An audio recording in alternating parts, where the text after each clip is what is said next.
Askreddit thread. What do people pretend to understand that they really have no idea about? Nutrition / how the body works. This one is made a lot worse by so-called experts. It's different in some places, but in the UK, there's quite a few nutritionists who have fairly large followings for some reason.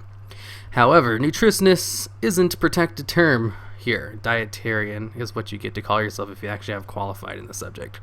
So anyone can call themselves and just spout BS. The amount of people who haven't figured this out is awful. My mother was an actual dietitian, and she encountered a lot of people who followed terrible advice and thought they knew what they were doing when they had no idea about the actual science behind it. Although the specific protected terms do vary by country, I doubt the presence of such people does. It's like toothologists. Yes, toothology, the study of the pointy white things on your mouth. Make sure you never clean them, as a nice thick coating of bacteria is what protects them from falling out. Trust me, I'm a toothologist.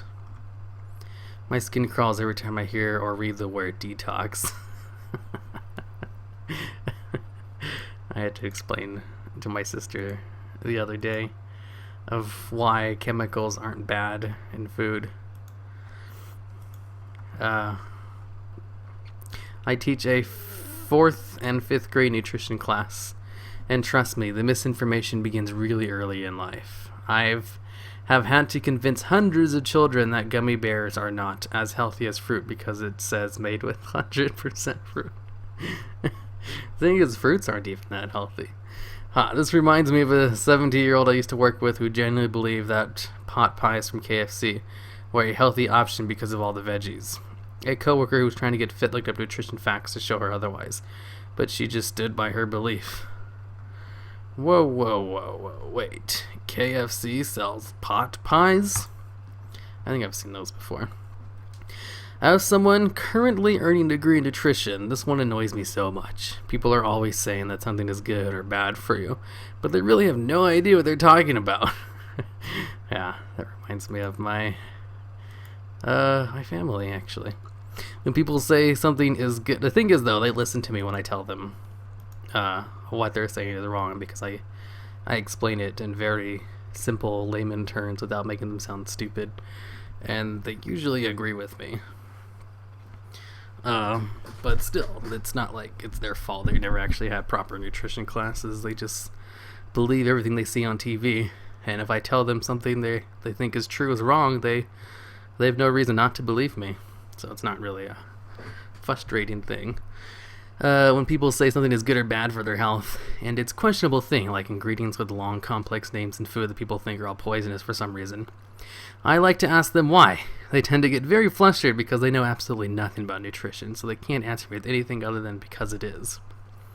Yeah, people seem to think that all E numbers are bad for them because they're chemicals added to food, when actually quite a lot of them are completely natural anyway.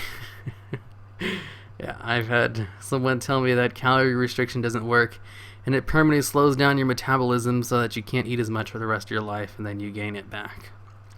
Their solution is to simply eat only healthy foods because there's no way to overeat with things that are healthy. Also, according to them, running is the worst possible exercise to losing weight. Of course, I know the right answers, but just don't do any of them. I mean, if you only eat broccoli, it is hard to get like 2,200 calories. The thing is, yeah, if they only eat healthy foods, it's not possible for them to overeat. It depends what they consider a healthy food. Like, if all they're doing is eating salads and vegetables, that's not too high off the mark because vegetables don't have very many calories.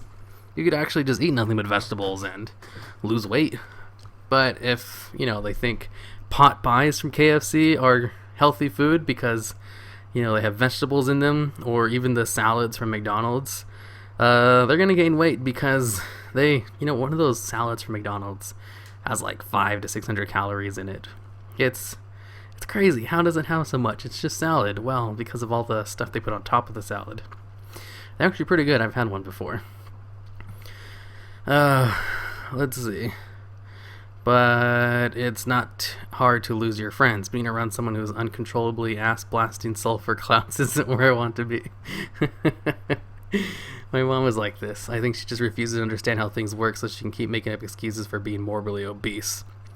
And my stepmom's in good shape, but she doesn't really have a clue about nutrition. Like, 40 years ago, her lady doctor told her that running is bad for women. She has hung on to that shit for forever and even tried to convince me of that. Whatever, I like running.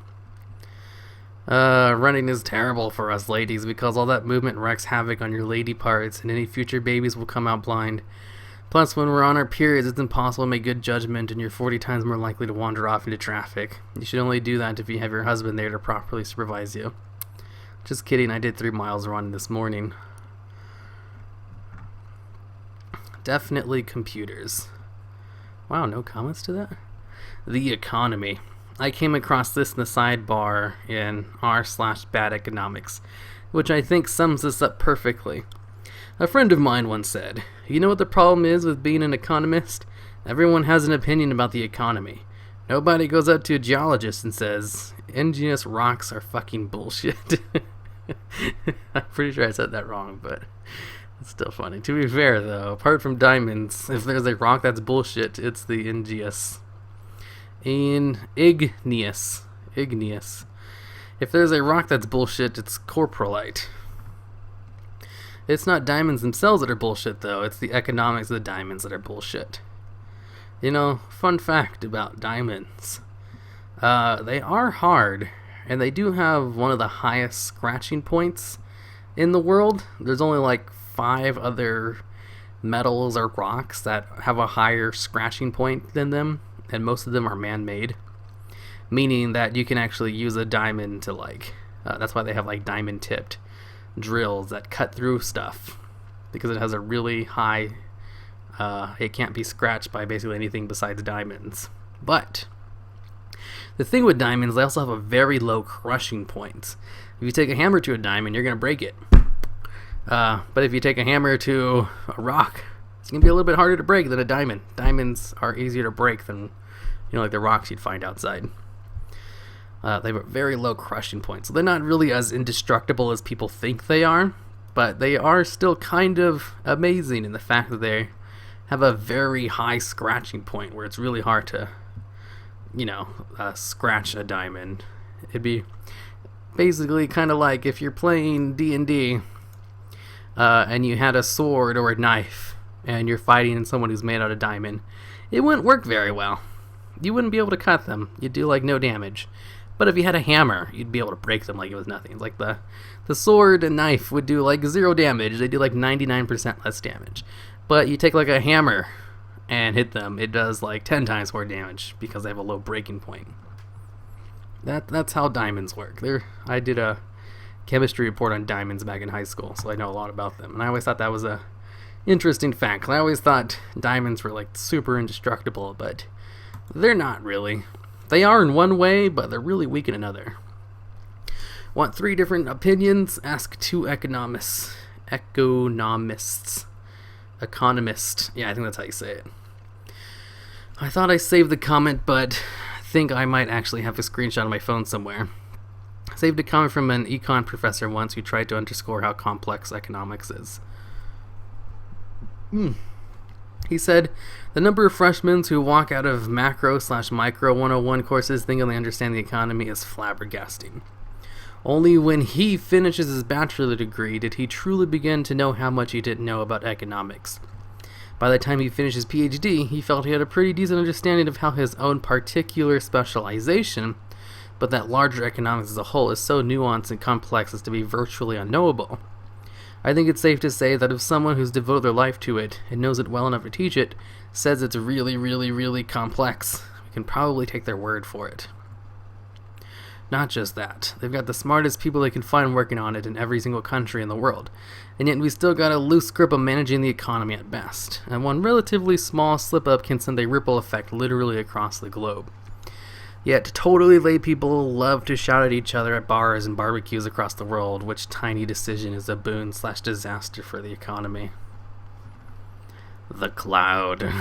I had a professor at my school debate me on this. He asked what the cloud was, and I said it's a server that is in most cases not there. As in not in my building, speaking as a customer. He told me that they have airplanes that carry these servers so they can be accessed by companies that store things in them. Wow. I paid to go to this school. I paid to see a grown man be a fucking moron. I paid to transfer too. Because vague, I transferred classes, not schools. I just went to a different professor in the middle of the term because this guy was a fucking idiot. Redunk. That's funny. I didn't think he was dumb. Excel. My boss gets off on making advanced Excel tools and dashboards. Most people will say that they can do it and appreciate it, but honestly, they have no clue. I'm not an Excel master, and I rarely scratch the surface for what you can actually do. My job doesn't really require using advanced tools. I use it just for tracking productivity statistics, and occasionally, I build a decent tool for my peers and boss. There isn't anything I know that doesn't have a step-by-step instruction video on YouTube. Here's a decent tutorial. Navigation. For example, I have driven the route between home and work hundreds of times. I have tried every route, every rat run, every shortcut, and every trick to determine the best way between two locations. Yet, whenever it crops up in conversation and someone asks, they always seem to immediately think I am not taking the best route and suggest one I know to be a total gang fuck. They then wait for some applause / gratitude / reverence, which, when not received, makes them a bit snitty. Surely live traffic sat-navs apps should have killed this breed off by now, but no, they know best. Man, I was driving some friends around, they decided they would navigate through showing off their prowess and deep knowledge of the back streets and all its glorious red lights. We live in Houston, just take the fucking highway. American politics. Interestingly enough, the ratio of knowledge to anger is similar to finding out your best friend fucked your girlfriend. You can handle all the details or none at all, and it pisses you off equally. The difference between the house your grandpa bought 70 years ago and the one you want to buy today. Asbestos or money and shit, because I don't have a clue about money and shit, but I'm pretty sure Gramps' house has a lot more asbestos. People who have never been poor can't for a second understand the true experience of living in poverty. Not being able to pay their rent 1 month in college is nothing compared to the profound suffering of those living in true poverty. Context. I don't live in the US. Poverty means dividing one egg, in this case scrambled, so that you have breakfast, half, and lunch. Also, one fish so that you have breakfast, lunch, and dinner. Also, it is walking your way home, about an hour or two of walking, because you cannot afford the fare home. Treats are a novel concept because the money you make barely covers your food. You become too good at sleeping illness off because buying it out of pocket equals missed meals. You also get lovingly called scavenger because you eat your classmates' unfinished packed lunches and snacks.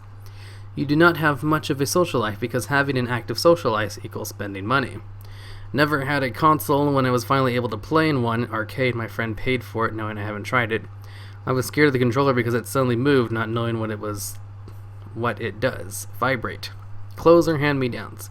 You also learn to pick scrap metals and bottles and sell them to local junkyards for extra money.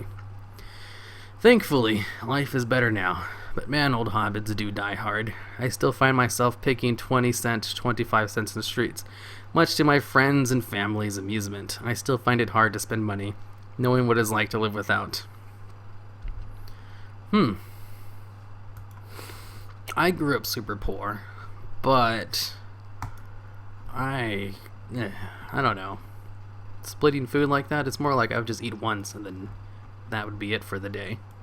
I remember once I was so poor that I lost a lot of weight just because I didn't have enough money to pay for food. I spent like $10 every 2 weeks. No, it was like $10 a week in buying food.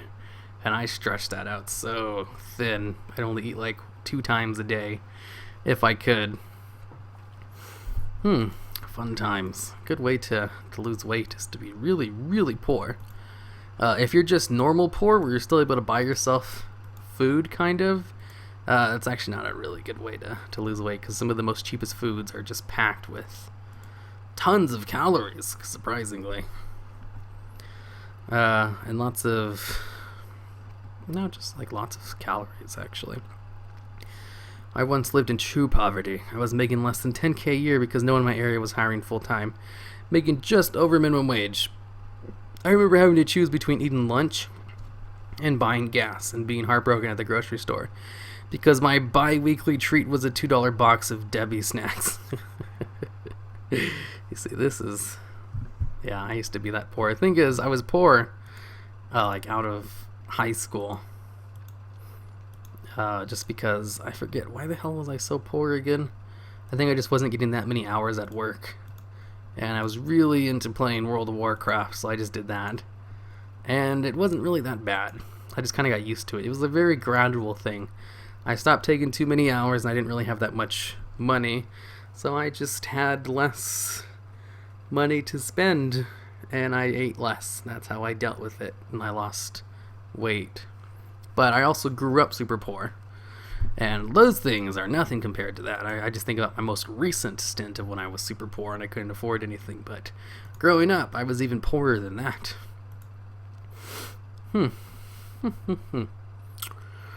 I do like having disposable income, though. It's a lot more fun than not having anything. Also known as delusional fantasies about people on food stamps living it up and exploiting the system, are delusional fantasies born from a lack of knowledge about being poor. The poor are not exploiting the middle class, and there's no way to insist they need to not be helped better. That doesn't place you on the wrong side. Oh, I wish I could have got food stamps. Being a single male who didn't make enough money to qualify for unemployment. I remember that. I didn't make enough money at my job to qualify for unemployment. So I couldn't get any benefits. Oh, that sucked. That was the worst. I'm so glad YouTube took off for me. Because I was very close to having to get a real job. I mean, I kind of had one, but I just didn't make enough from it. And I needed a new one. Relationships. Can't help but roll my eyes every time I heard someone that isn't an awful relationship trying to give advice to someone else. Science, especially biology. In grad school, I knew a scary number of people with advanced degrees who didn't understand much of anything they did. They would just blindly follow what was in their protocols. They had little or no idea how to perform statistical analysis, and hence couldn't design experiments well. And were even sketchy on the use of basic tools they use daily. And those motherfuckers had been at it for years. Then you've got these dipshit science journalists blowing things out of proportion. These articles get misinterpreted by some layman who then says, I don't know what I'm talking about when I start shredding the design, or the conclusion of the study, or pointing out factual inaccuracies. So yeah, science. That's going to be my last one. This video is pretty long. Whenever this subject of 9/11 comes up, a lot of people suddenly become experts in steel-framed buildings. Don't be an idiot. Knowledge can't melt steel memes. It can melt Lamborghinis, though. You know what it can't melt? The 7 bookshelves that I installed today. Structural engineer here. This is by far the most infuriating thing that I run across on the site. Hell, my top comment is me spazzing about wishing jet fuel meme would die. Just play devil's advocate here. Are you saying jet fuel can indeed melt steel beams? Oh man. Now if you sincerely ask the question, the answer is it doesn't need to. Basically, for who doesn't know about this meme already? One of the biggest proponents of 9/11 was an inside job, is the fact that steel beams don't melt until they're at least at 3,000 degrees Fahrenheit, and jet fuel can only burn at a maximum of 2,000 degrees. So it's 1,000 degrees less than it needs to be order to melt steel beams. So the theory goes, how were the buildings able to collapse if jet fuel can't burn hot enough to melt the steel beams that would cause the building to collapse? And of course the answer is that it doesn't need to. It had a fucking plane crash into the building. That did more than enough damage to cause some structural problems that would cause it to collapse and shit. But, jet fuel can't melt as high as steel beams. That's the meme.